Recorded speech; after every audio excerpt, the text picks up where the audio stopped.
اکثر لوگ نہیں مانتے۔ تمہارا رب کہتا ہے مجھے پکارو، میں تمہاری دعائیں قبول کروں گا۔ جو لوگ گھمنڈ میں آ کر میری عبادت سے منہ موڑتے ہیں، ضرور وہ ذلیل و خوار ہو کر جہنم میں داخل ہوں گے۔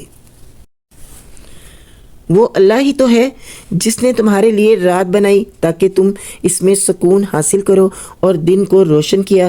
حقیقت یہ ہے کہ اللہ لوگوں پر بڑا فضل فرمانے والا ہے، مگر اکثر لوگ شکر ادا نہیں کرتے۔ وہی اللہ جس نے تمہارے لیے یہ کچھ کیا ہے تمہارا رب ہے، ہر چیز کا خالق، اس کے سوا کوئی معبود نہیں۔ پھر تم کدھر سے بہکائے جا رہے ہو؟ اسی طرح وہ سب لوگ بہکائے جاتے رہے ہیں جو اللہ کی آیات کا انکار کرتے تھے۔ وہ اللہ ہی تو ہے جس نے تمہارے لیے زمین کو جائے قرار بنایا اور اوپر آسمان کا گنبد بنا دیا، جس نے تمہاری صورت بنائی اور بڑی ہی عمدہ بنائی۔ سبحان اللہ، بے شک جس نے تمہیں پاکیزہ چیزوں کا رزق دیا، بے شک وہی ہے جس کے یہ کام ہے۔ تمہارا رب ہے، بے حساب برکتوں والا ہے، وہ کائنات کا رب، وہی زندہ ہے، اس کے سوا کوئی معبود نہیں۔ اسی کو تم پکارو اپنے دین کو اس کے لیے خالص کر کے۔ ساری تعریف اللہ رب العالمین ہی کے لیے ہے۔ اے نبی صلی اللہ علیہ وآلہ وسلم، ان لوگوں سے کہہ دو کہ مجھے ان ہستیوں کی عبادت سے منع کر دیا گیا ہے جنہیں تم اللہ کو چھوڑ کر پکارتے ہو۔ میں یہ کام کیسے کر سکتا ہوں جبکہ میرے پاس میرے رب کی طرف سے بینات آ چکی ہے۔ مجھے حکم دیا گیا ہے کہ میں رب العالمین کے آگے سر تسلیم خم کر دوں۔ وہی تو ہے جس نے تم کو مٹی سے پیدا کیا، پھر نطفے سے، پھر خون کے لوتھڑے سے، پھر وہ تمہیں بچے کی شکل میں نکالتا ہے، پھر تمہیں بڑھاتا ہے تاکہ تم اپنی پوری طاقت کو پہنچ جاؤ، پھر اور بڑھاتا ہے تاکہ تم بڑھاپے کو پہنچو، اور تم میں سے کوئی پہلے ہی واپس بلا لیا جاتا ہے۔ جب یہ سب کچھ اس لیے کیا جاتا ہے کہ تم اپنے مقرر وقت کی طرف پہنچ جاؤ، اور اس کے لیے کہ تم حقیقت کو سمجھو۔ وہی ہے زندگی دینے والا اور وہی موت دینے والا ہے۔ وہ جس بات کا بھی فیصلہ کرتا ہے بس ایک حکم دیتا ہے کہ وہ ہو جائے، اور وہ ہو جاتی ہے۔ سبحان اللہ، بے شک تم نے دیکھا ان لوگوں کو جو اللہ کی آیات میں جھگڑے کرتے ہیں، کہاں سے وہ پھیرائے جا رہے ہیں۔ یہ لوگ جو اس کتاب کو اور ان ساری کتابوں کو جھٹلاتے ہیں جو ہم نے اپنے رسولوں کے ساتھ بھیجی تھی، ان قریب انہیں معلوم ہو جائے گا جب توق ان کی گردنوں میں ہوں گے اور زنجیریں جن سے پکڑ کر وہ کھولتے ہوئے پانی کی طرف کھینچے جائیں گے، اور پھر دوزخ کی آگ میں جھونک دیے جائیں گے۔ پھر ان سے پوچھا جائے گا کہ اب کہاں ہے اللہ کے سوا وہ دوسرے خدا جن کو تم شریک کرتے تھے؟ وہ جواب دیں گے، کھوئے گئے وہ ہم سے، بلکہ ہم اس سے پہلے کسی کو نہ پکارتے تھے۔ اس طرح اللہ کافروں کا گمراہ ہونا متحقق کر دے گا۔ ان سے کہا جائے گا یہ تمہارا انجام اس لیے ہوا ہے کہ تم زمین میں غیر حق پر مگن تھے اور پھر اس پر اتراتے تھے۔ اب جاؤ، جہنم کے دروازوں میں داخل ہو جاؤ، ہمیشہ تم کو وہی رہنا ہے۔ استغفر اللہ، بہت ہی برا ٹھکانہ ہے متکبرین کا۔ بس اے نبی صلی اللہ علیہ وآلہ وسلم، صبر کرو، اللہ کا وعدہ برحق ہے۔ اب خواہ ہم تمہارے سامنے ہی ان کو ان برے نتائج کا کوئی حصہ دکھا دیں جن سے ہم انہیں ڈرا رہے ہیں، یا اس سے پہلے تمہیں دنیا سے اٹھا لیں، پلٹ کر آنا تو انہیں ہماری ہی طرف ہے۔ اے نبی صلی اللہ علیہ وآلہ وسلم، تم سے پہلے ہم بہت سے رسول بھیج چکے ہیں، جن میں سے بعض کے حالات ہم نے تم کو بتائے ہیں اور بعض کے نہیں بتائے۔ کسی رسول کی بھی یہ طاقت نہ تھی کہ اللہ کے اذن کے بغیر خود کوئی نشانی لے آتا۔ پھر جب اللہ کا حکم آ گیا تو حق کے مطابق فیصلہ کر دیا گیا، اور اس وقت غلط کار لوگ خسارے میں پڑ گئے۔ اللہ ہی نے تمہارے لیے یہ مویشی جانور بنائے ہیں تاکہ ان میں سے کسی پر تم سوار ہو اور کسی کا گوشت کھاؤ۔ ان کے اندر تمہارے لیے اور بھی بہت سے منافع ہیں۔ وہ اس کام بھی آتے ہیں کہ تمہارے دلوں میں جہاں جانے کی حاجت ہو وہاں تم ان پر پہنچ سکو، ان پر بھی وہ کشتیوں پر بھی تم سوار کیے جاتے ہو۔ اللہ اپنی نشانیاں تمہیں دکھا رہا ہے، آخر تم اس کی کن کن نشانیوں کا انکار کرو گے؟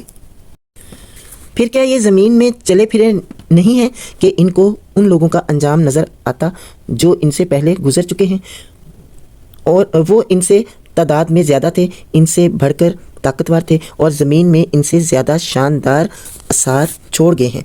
جو کچھ کمائی انہوں نے کی تھی، آخر وہ ان کے کس کام آئی؟ جب ان کے رسول ان کے پاس بیانات لے کر آئے تو وہ اسی علم میں مگن رہے جو ان کے اپنے پاس تھا، اور پھر اسی چیز کے پھیر میں آگے جس کا وہ مذاق اڑاتے تھے۔ جب انہوں نے ہمارا عذاب دیکھ لیا تو پکار اٹھے کہ ہم نے مان لیا اللہ واحد لا شریک کو، اور ہم انکار کرتے ہیں ان سب معبودوں کا جنہیں ہم شریک ٹھہراتے تھے۔ مگر ہمارا عذاب دیکھ لینے کے بعد ان کا ایمان ان کے لیے کچھ بھی نافع نہ ہو سکتا تھا، کیونکہ یہی اللہ کا مقرر کے ضابطہ ہے جو ہمیشہ اس کے بندوں میں جاری رہا ہے، اور اس وقت کافر لوگ خسارے میں پڑیں گے۔